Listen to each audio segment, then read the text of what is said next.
Hello students, welcome to pen and paper. আমরা আজকে আলোচনা করব ইলেকট্রিক চার্জ ও ফিল্ড নিয়ে। ইলেকট্রিক চার্জ কি, এটা আমাদের ডেলি লাইফে কীভাবে আমরা এক্সপিরিয়েন্স করে থাকি, বা ইলেকট্রিক চার্জ কীভাবে স্টোর হয় বা এটার কীভাবে অপারেট করে, এসব বিষয় নিয়ে আমরা আজকে আলোচনা করব। তো আমরা সাধারণত আমাদের ডেলি লাইফে দেখে থাকি যে শীতের সময় কাপড় চোপড় যখন আমরা খুলি তখন দেখি যে হঠাৎ করে কোনো স্পার্ক আমরা লক্ষ্য করি, বা সিল্কের কোনো ক্লোথস হলে সেখান থেকে স্পার্ক দেখা যায়। তাছাড়াও যদি আমরা কম্প বা চিরুনি দিয়ে যদি চুল আঁচড়াই, তো মেনলি ড্রাই সিজনে দেখা যায় যে সেগুলো ছোটো ছোটো কাগজের টুকরোকে অ্যাট্রাক্ট করতে পারে। তো এই যে কিছু প্রপার্টি আমরা দেখতে পাই ন্যাচারালি, এই প্রপার্টিগুলো কেন হয় বা এইসব প্রপার্টির পেছনে আসল কারণটা কী, সব কিছুর ব্যাখ্যা কিন্তু আমরা এই চ্যাপ্টারে পাবো। তো চলো শুরু করা যাক। ফার্স্টে আমি বলবো ইলেকট্রিক চার্জ অ্যান্ড ফিল্ড, এই যে চ্যাপ্টারটা পুরোটাই বেস করে আছে ইলেকট্রোস্ট্যাটিকের উপরে। তো electrostatic means static electricity. Static electricity বলতে যে ইলেকট্রিক চার্জ যখন স্ট্যাটিক অবস্থায় আছে, মানে যেটাকে কখনো যদি কোনো জায়গায় স্টোর হয়ে থাকে বা যদি ইলেকট্রিক চার্জ কোনো অবজেক্টের উপরে স্টোর হয়, তাহলে সেটাকে আমরা বলবো স্ট্যাটিক চার্জ। তো পুরো ইলেকট্রিক চার্জ ফিল্ড এই চ্যাপ্টারটাকে আমরা স্ট্যাটিক ইলেকট্রিসিটি বলতে পারি, যেটা অন্য একটা নাম ইলেকট্রোস্ট্যাটিক। তো what is electrostatic? Study of force field and potential due to static charge. তো স্ট্যাটিক চার্জ মানে বললাম যে চার্জ যখন স্ট্যাটিক অবস্থায় মানে স্থির অবস্থায় থাকবে, সেটি কোনো ব্যাটারি হতে পারে বা সেটি কোনো ধারক হতে পারে, অর্থাৎ এক কথায় স্ট্যাটিক হতে হবে চার্জটাকে। চার্জ কিন্তু মুভ করলে সেটা স্ট্যাটিক ইলেকট্রিসিটির মধ্যে পড়বে না। তো আমরা যে ডেলি লাইফে যেসব এক্সপিরিয়েন্স করে থাকি, যেমন যেমন বললাম যে যে চিরুনি দিয়ে চুল আঁচড়ালে যেরকম ছোটো ছোটো কাগজের পার্টিকেলগুলোকে অ্যাট্রাক্ট করতে পারে। তারপরে তুমি যদি গ্লাস রড নিয়ে নাও এবং সেটিকে যদি সিল্কের কাপড় দিয়ে ঘষো, তাহলে সেটিও কিছু অ্যাট্রাকশন পাওয়ার থাকবে। আবার অ্যাক্টিভিটির মধ্যে আমরা আরও দেখবো যে আয়রনিং পেপার, মানে কোনো একটা পেপারকে যদি আমরা আয়রন করি, সেটিকে যদি কোনো ডিসপ্লে এলইডি বা টিভির কোনো প্যানেলের সামনে যদি ধরি, তাহলে সেগুলোকে অ্যাট্রাক্ট করবে। ঠিক আছে, এই যে আমরা এই যে ক্যারেক্টারিস্টিক্সগুলো দেখতে পাচ্ছি, এই ক্যারেক্টারিস্টিক্সগুলো মেনলি স্ট্যাটিক ইলেকট্রিসিটির জন্য, স্ট্যাটিক চার্জের জন্য ক্রিয়েট হয়। এবার আমরা দেখব যে এই যে ফিনোমেনাগুলো আমরা দেখতে পাচ্ছি, এগুলো মেনলি ইলেকট্রিক চার্জ যেটা স্ট্যাটিক, এটা দু রকমের হয়ে থাকে। সায়েন্টিস্টরা বিভিন্ন রকম রিসার্চ করে দেখেছেন যে ইলেকট্রিক চার্জ দু রকমের হয়ে থাকে। Number one characteristics like charge repeal, মানে একই রকমের যদি চার্জ হয় তাহলে তারা রিপিল করবে, মানে একে অন্যকে রিপিল করবে অর্থাৎ বিকর্ষণ করবে। আর আনলাইক চার্জ অ্যাট্রাক্ট, তাহলে আমরা বিভিন্ন রকম এক্সপেরিমেন্ট করলে আমরা বুঝতে পারবো যে লাইক চার্জ যদি একই রকম চার্জ হয় তাহলে অ্যাট্রাক্ট করবে, আর যদি আলাদা রকম চার্জ হয় তাহলে রিপিল করবে। যেমন ধরে নেই যে একটি যদি কাঁচের গ্লাস বা একটি গ্লাস স্টিককে যদি সিল্ক দিয়ে ঘষা হয়, তাহলে তার মধ্যে যে চার্জটা স্টোর হয়, এবং আরও একটি কাঁচের গ্লাসকে যদি আমরা সিল্ক দিয়ে ঘষি, তাহলে এই যে দুটো গ্লাস রড, এই দুটো গ্লাস রড কিন্তু একে অপরকে রিপিল করবে। কারণ কি? কারণটা একটাই যে সিল্কের কাপড় আর গ্লাস রড এই দুটোকে ঘষলে তাদের মধ্যে ডিফারেন্ট কাইন্ড অফ চার্জ তৈরি হচ্ছে। হয় একটা অবজেক্ট থেকে ইলেকট্রন অন্যটাতে শিফট হচ্ছে, অথবা অন্য একটা থেকে ইলেকট্রন আর একটাতে শিফট হচ্ছে। তো কোনো একটা অবজেক্ট থেকে যদি ইলেকট্রন শিফট হয়ে যায়, তাহলে সেটি পজিটিভ চার্জ হয়ে যাবে, এবং যেটিতে ইলেকট্রন বেশি পরিমাণে স্টোর হবে সেটি নেগেটিভ চার্জ হয়ে যাবে। নর্মালি সিল্কের কাপড়ে বেশি পরিমাণ ইলেকট্রন স্টোর হয়ে যায়, যার জন্য আমরা নর্মালি সেটা আমরা প্র্যাকটিক্যালি বুঝতে পারবো না যে কোনটাতে কোন চার্জ স্টোর হচ্ছে। তো যেটিতে ইলেকট্রন স্টোর হবে সেটা নেগেটিভ হবে, এবং যেটা থেকে ইলেকট্রন গিয়ে অন্যটাতে স্টোর হচ্ছে, মানে যে অবজেক্টটা ইলেকট্রন হারাবে সেটি নর্মালি পজিটিভ চার্জ হয়ে যাবে। তো এভাবে দুটো সেম চার্জের অবজেক্ট কিন্তু কী করবে, একে অপরকে রিপিল করবে। এবার আমরা দেখছি যে চার্জ কত রকমের হয়। চার্জ দু রকমের হতে পারে। এবার এইটি নাম ফার্স্ট কে বলেছিলেন, যে বেঞ্জামিন ফ্র্যাঙ্কলিন যিনি ছিলেন, তিনি বলেছিলেন যে বিভিন্ন রকম রিসার্চ করে তিনি দেখলেন যে চার্জ নর্মালি দু রকমের হতে পারে। তিনি তার একটা বেসিক প্রমাণ এইটাই যে নেগেটিভ চার্জ নিউট্রালাইজ করে পজিটিভ চার্জকে, বা পজিটিভ চার্জ নেগেটিভ চার্জকে নিউট্রালাইজ করে। যদি আমি একটা প্র্যাকটিক্যালের কথা বলি, তাহলে ধরে নেওয়া যায় কোনো একটি গ্লাস রডকে সিল্কের কাপড় দিয়ে ঘষা হলো, তাহলে সেটি কিছুটা চার্জ অ্যাকোয়ার করবে। এইবার কিছুক্ষণ পরে সেই গ্লাস রডটি কিছু ছোটো ছোটো কাগজের টুকরোকে অ্যাট্রাক্ট করতে পারবে। এইবার যদি আবার গ্লাস রডটাকে সিল্কের ক্লোথের সঙ্গে যদি টাচ করানো হয় তাহলে কি হবে, তার মধ্যে যে চার্জ বিল্ড আপটা হয়েছিল সেটি কী হয়ে যাবে, নিউট্রালাইজ হয়ে যাবে। এইভাবে আমরা দেখতে পারি যে কোনো একটা চার্জ অবজেক্ট অন্য একটা অপোজিট চার্জ অবজেক্টের সঙ্গে যদি কন্ট্যাক্টে আনা হয় তাহলে তাদের মধ্যে যে অপোজিট কাইন্ড অফ চার্জ ছিল তারা একে অপরকে নিউট্রালাইজ করে দেয় এবং ফার্দার সেটি আর কোনো ছোটো ছোটো পার্টিকেলকে অ্যাট্রাক্ট বা রিপিল করতে পারবে না। তো এখান থেকে তিনি এই কনসেপ্টটা তিনি এনেছিলেন যে পজিটিভ আর নেগেটিভ ম্যাথামেটিক্যাল কনসেপ্ট, যে পজিটিভ চার্জ যদি নেগেটিভ চার্জের সঙ্গে টাচ হয় তাহলে সেটা নিউট্রালাইজ হয়ে যাবে। এরপরে আমরা ডিসকাস করব যে তারপরে কি আসছে, যে unification of electricity and magnetism. তো এটা বোঝা গেল যে চার্জ দু রকমের হতে পারে, পজিটিভ অ্যান্ড নেগেটিভ। তো এটার কীরকম ক্যারেক্টারিস্টিক্স, কেন হয়, কী ব্যাপার।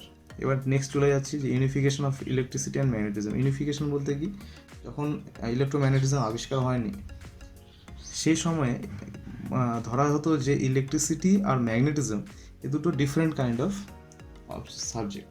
মানে ইলেকট্রিসিটি কাকে ধরা হতো, যেমন ক্যাটস ফার, তারপরে গ্লাস রড, লাইটনিং, এই যে ফিনোমিনাগুলো আছে, লাইটনিং, এই ফিনোমিনাগুলোকে ইলেকট্রিসিটির আন্ডারে ধরা হতো। আর ম্যাগনেট, আয়রন, কম্পাস এগুলোকে ম্যাগনেটিজমে ধরা হতো। কিন্তু 1820-তে ওরস্টেড একটা অবজারভেশন করলেন। তিনি কি অবজারভেশন করলেন, ওরস্টেড অবজারভেশন করলেন যে compass deflection by electric current. যে তিনি কি অবজার্ভ করলেন যে একটা কম্পাসকে যদি একটি কারেন্ট কন্ডাক্টিং ওয়্যারের উপরে বা সাইডে আশেপাশে কোথাও ধরা হয় তাহলে সেটা কি করবে, কম্পাসের যে কাঁটাগুলো আছে, মানে কম্পাসের যে নিডলগুলো আছে সেগুলো কি করবে, ডিফ্লেক্ট করতে শুরু করবে। মানে ধরে নাও এটা একটি কম্পাস, এর নর্মালি কী হবে, দুটো north pole and south pole দেখাবে। তো এটি যদি একটি কারেন্ট ক্যারিং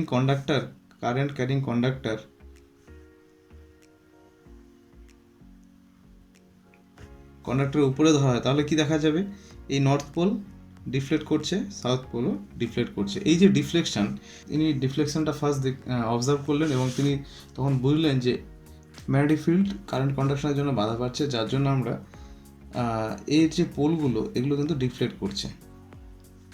এখান থেকে তিনি বুঝতে পারলেন যে এদের মধ্যে একটা রিলেশন রয়েছে,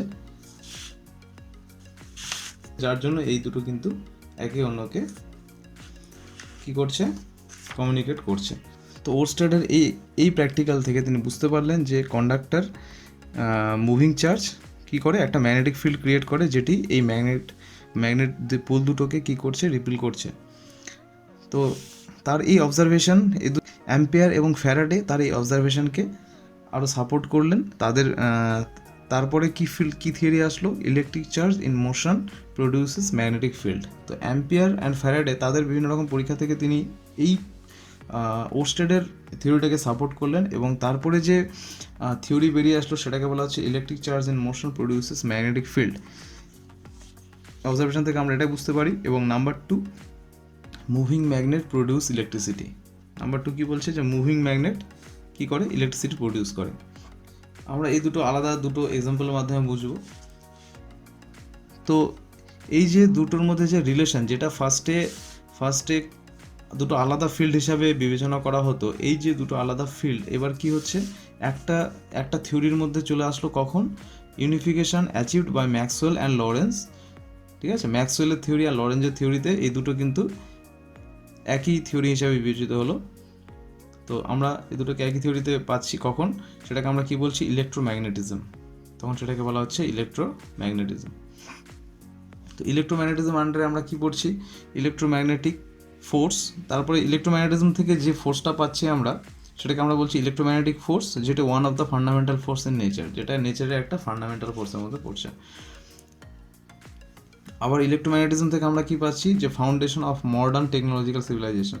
মানে এই ইলেকট্রোম্যাগনেটিজম এর উপর বেস করেই কিন্তু আমাদের মডার্ন টেকনোলজিতে যেসব আমরা দেখছি, মডার্ন ডিভাইস, মোবাইল থেকে শুরু করে যত ইলেকট্রিক্যাল কম্পোনেন্ট, লাইট থেকে শুরু করে এভরিথিং, যত এসি, টিভি, ফ্যান যা আমরা ইউজ করছি আজকের দিনে, সবই কিন্তু এই ইলেকট্রোম্যাগনেটিজমের জন্য সম্ভব হয়েছে। তার একজন গডফাদার হচ্ছেন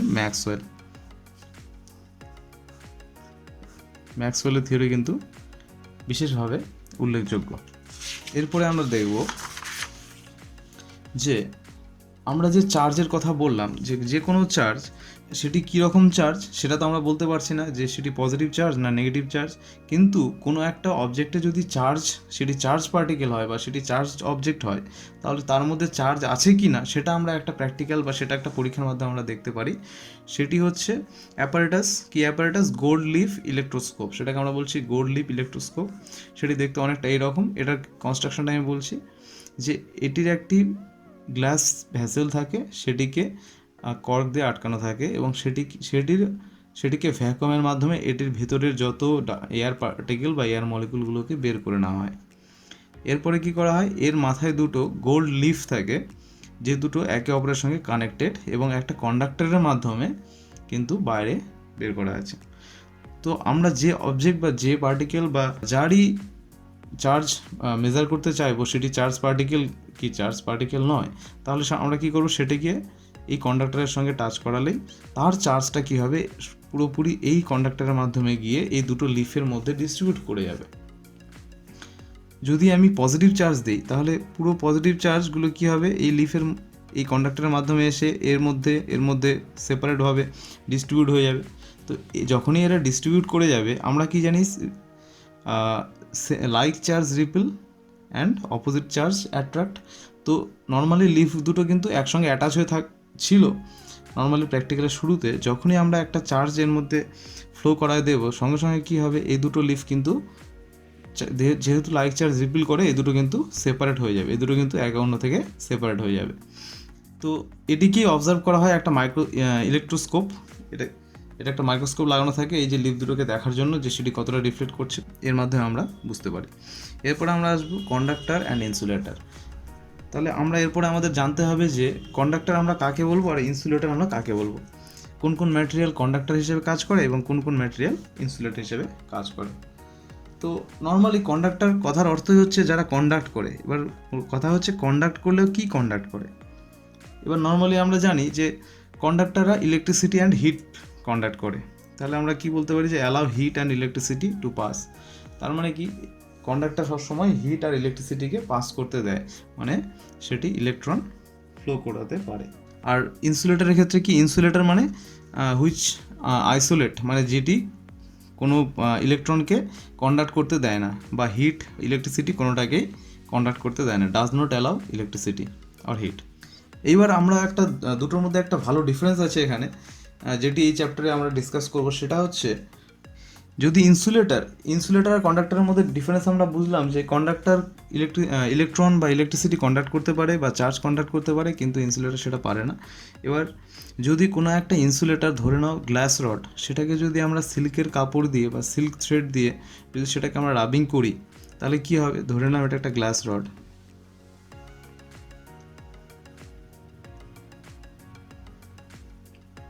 আর এটা একটা কন্ডাক্টর।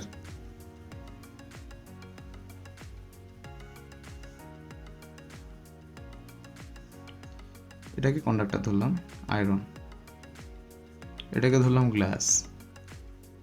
তাহলে এই যে দুটো অবজেক্টকে যদি আমি রাবিং করি, সিল্ক দিয়ে যদি রাবিং করি, তাহলে কি হবে, এ দুটোর মধ্যে চার্জ স্টোর হবে। কিন্তু যদি আমরা এটাকে টাচ করে এটাকে রাবিং করি, এটাকে আমরা যতই রাবিং করি না কেন, সিল্ক দিয়ে হোক বা অ্যাম্বার দিয়ে হোক, এটার কিন্তু এই যে চার্জ যেগুলো তৈরি হবে সেগুলো কিন্তু আমাদের হাতের সঙ্গে কি করবে, কন্ডাক্ট করে যাবে, তাই তো, আমাদের হাতের সঙ্গে কি করবে, কন্ডাক্ট করে যাবে। তাহলে এটাকে টাচ করলে সঙ্গে সঙ্গে কী করবে, ইলেকট্রিক চার্জগুলো কন্ডাক্ট করে আমাদের বডির মাধ্যমে, কন্ডাক্ট টু বডি।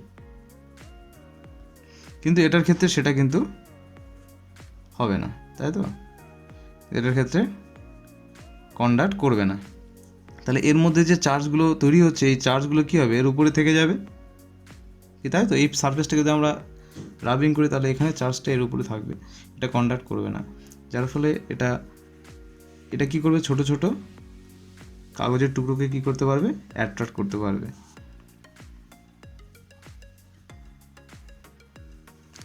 পারবে, তার মানে কি, চার্জটা এর মধ্যে স্টোর হচ্ছে কিন্তু সেটি কন্ডাক্ট করে আমাদের বডিতে যাচ্ছে না, যার জন্য এটি কী করবে, পার্টিকেলগুলোকে অ্যাট্রাক্ট করবে। কিন্তু আয়রনের ক্ষেত্রে সেটা কী হচ্ছে, এই চার্জটা কী হচ্ছে, কন্ডাক্ট করে আমাদের হাতের মাধ্যমে বডিতে চলে যাচ্ছে, যার জন্য এটা কী হবে, কন্ডাকশন করে যাওয়ার জন্য এখানে চার্জ স্টোর হবে না।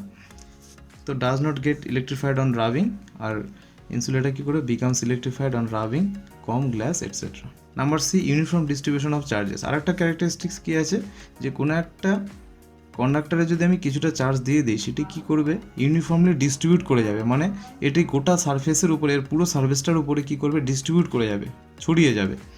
তো এই ডিস্ট্রিবিউশনটা কী হবে, কি ইউনিফর্ম ডিস্ট্রিবিউশন। এটা কিন্তু ইনসুলেটরের মতো না, এই ডিস্ট্রিবিউশনটা হবে ইউনিফর্ম ডিস্ট্রিবিউশন, মানে পুরোটাই ইউনিফর্মলি চারিদিকে ডিস্ট্রিবিউট করে যাবে।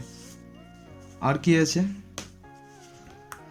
তো এই হচ্ছে ব্যাপার। এই যে কিছু ডিফারেন্স কন্ডাক্টর অ্যান্ড ইনসুলেটরের মধ্যে আমরা কিছু ডিফারেন্স দেখলাম, তো এই জিনিসগুলো মনে রাখতে হবে, যেগুলো পরে আমাদের কাজে লাগবে। আচ্ছা, তাহলে আজকে অবধি থাক। নেক্সট আমরা ইলেকট্রিক্যাল ইন্ডাকশন পড়বো, যে ইন্ডাকশনের মাধ্যমে কীভাবে চার্জ প্রডিউস করা যায়, এইসব বিষয় নিয়ে আলোচনা করব। অ্যাটেনশন দেওয়ার জন্য ধন্যবাদ।